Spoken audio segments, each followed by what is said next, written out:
San Policarpo de Esmirna. Obispo y mártir. 155. Memoria libre. 23 de febrero.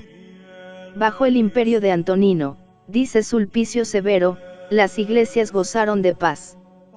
Pero era una paz a la cual podían aplicarse aquellas palabras de Epicteto: oh César, en tu paz, cuánto sufro.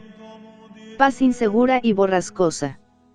Seguía en vigor el rescripto por el cual Trajano había dispuesto que no se persiguiese a los cristianos, pero que era preciso proceder contra ellos si se les acusaba regularmente. Por otra parte, los pueblos eran fanáticos, los magistrados, débiles, y si los apologistas enviaban a los emperadores sus alegatos, los emperadores, a pesar de su filosofía algo teatral y de su piedad fofa, solían recibirlos con serena indiferencia. El motín es el amo, el populacho exige y ejecuta. Así sucedió en el martirio de San Policarpo. Muerto Ignacio de Antioquía, Policarpo era el primer personaje de la cristiandad oriental. Príncipe del Asia le llama San Jerónimo, doctor del Asia le apellidaban los paganos mismos. Había conocido a Juan y a muchos de los que habían visto al Señor, y en él vivía la tradición apostólica. San Ireneo, discípulo suyo, decía de él: podría señalar todavía el lugar mismo donde se sentaba para predicar la palabra de Dios.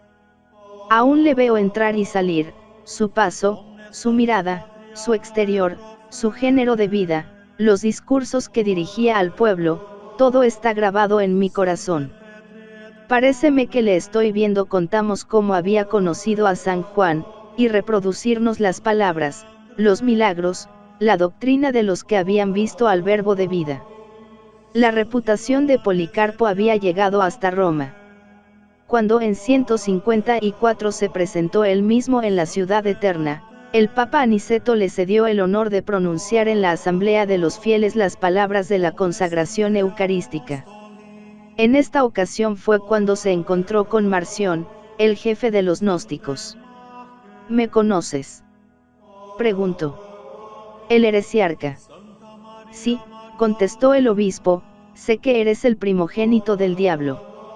Policarpo reunía en su grado eminente las virtudes de la vida pastoral, cuyo ideario le había trazado San Ignacio en una epístola escrita en su camino hacia Roma: conservar la unidad de la fe en la comunidad cristiana, resistir a los ataques del error, como el yunque a los golpes del martillo, gobernar la mística barca como un piloto que observa los vientos y arrostra las tempestades, unir a la prudencia de la serpiente la sencillez de la paloma, asegurar el bien por todos los medios y tolerar con amor el mal inevitable, distribuir el pan de la palabra, velar por la paz de las familias, rodear de especial solicitud el estado virginal, flor de la perfección cristiana, mirar por los más desgraciados del mundo, por los pobres, por los huérfanos y por los esclavos.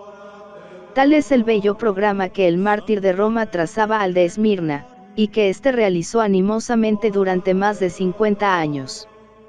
Pero su actividad se extendía más allá del Asia, y buena prueba es su carta a los de Filipos, documento precioso de un gran valor dogmático y moral, que nos descubre en su autor una meditación constante de las Sagradas Escrituras, y en especial del Nuevo Testamento.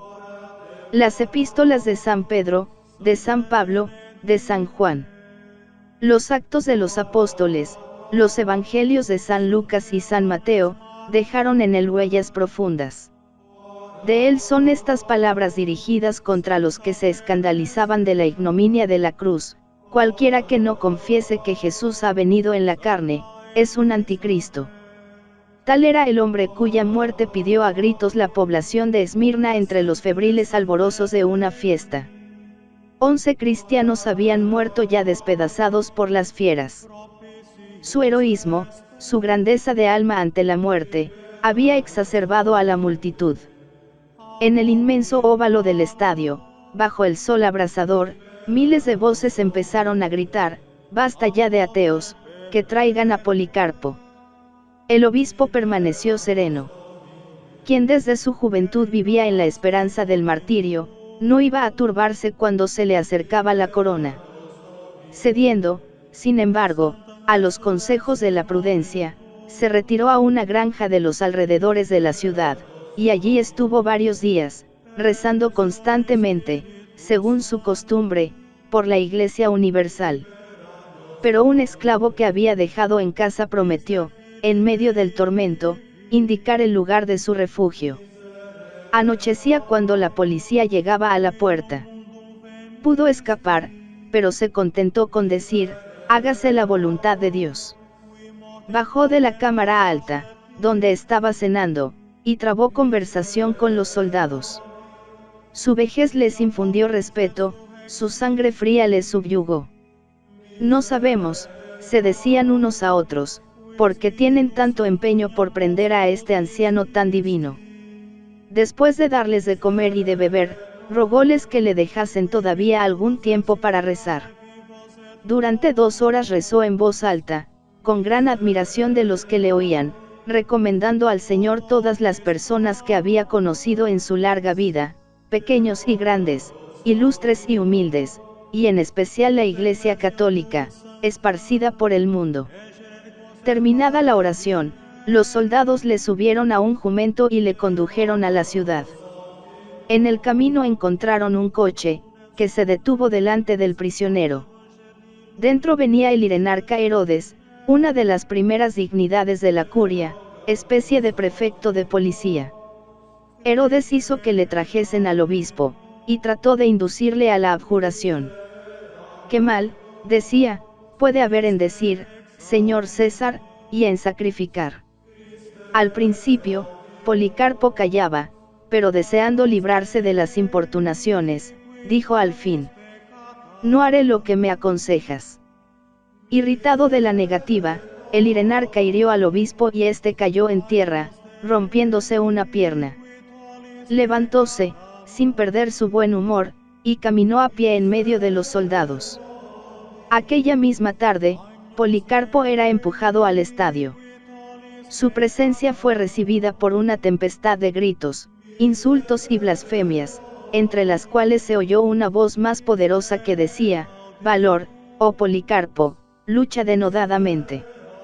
Llévesele ante el procónsul», y allí, en el mismo circo, transformado en tribunal, se celebró el impresionante interrogatorio, en que se nos descubre la energía serena del cristiano, la cobardía de la autoridad y la violencia de la turba sanguinaria. El procónsul Cuadralo se informa de la identidad del reo, le mira con indiferencia simulada y le dice: «Ten compasión de tu edad, jura por el genio del César, arrepiéntete y di conmigo, mueran los ateos». La multitud se agita en el estadio, sin disimular su ansiedad. El obispo dirige hacia ella una mirada triste y severa, levanta la mano hacia los que gritan pidiendo su muerte, y solloza: «Mueran los ateos». El procónsul insiste: «Jura y te dejo en libertad», reniega de Cristo. 86 años, responde Policarpo, hace que le sirvo, nunca me ha hecho el menor mal. ¿Cómo podría injuriar a mi rey y a mi salvador? Jura por el genio del César.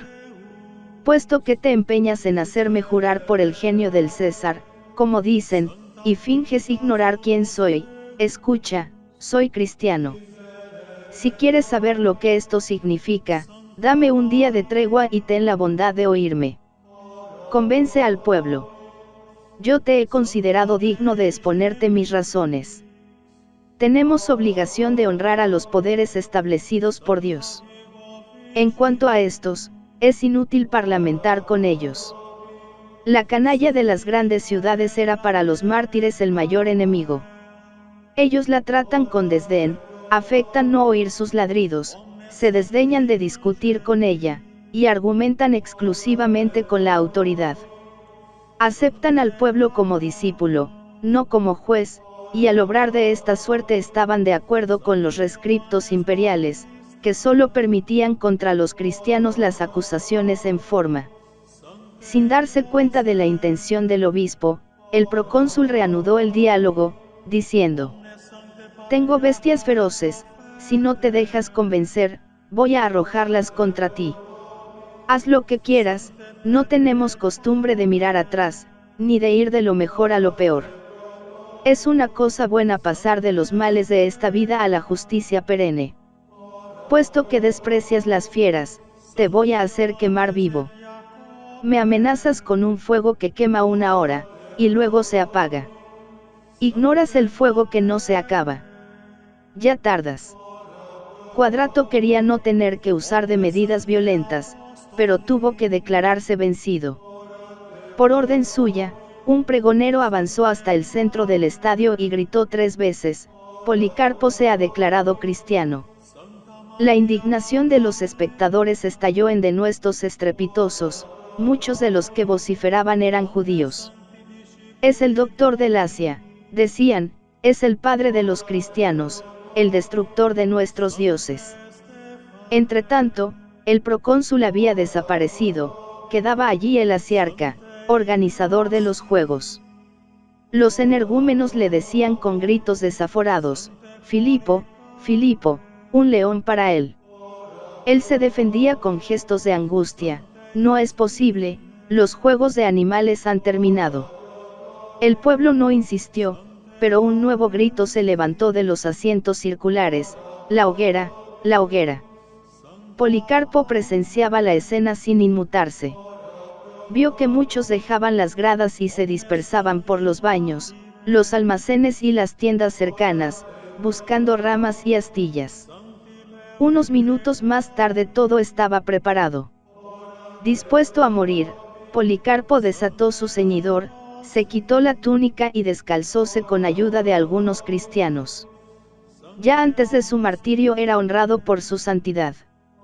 Colocado sobre la pira, íbanle a clavar a un poste central, pero él lo impidió, diciendo, dejadme, el que me da la gracia de sufrir el fuego, me dará la fuerza de permanecer inmóvil.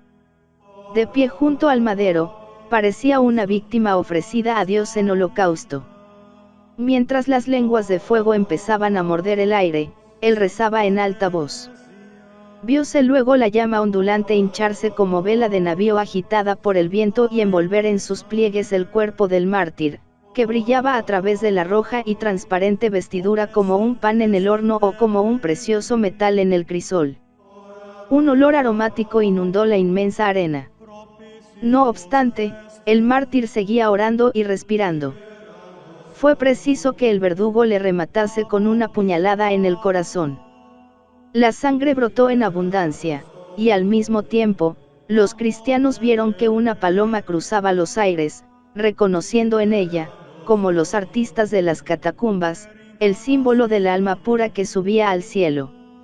Sabemos esta emocionante historia por una carta que la Iglesia de Dios que está en Esmirna dirigió a todas las partes de la Iglesia Santa y Católica, esparcida en las 4 partes del mundo, uno de los más bellos monumentos de la antigüedad cristiana, relato de una épica elocuencia en su maravillosa sencillez, que respira toda la emoción nueva, toda la graciosa frescura, toda la intimidad conmovedora de la primitiva sociedad cristiana.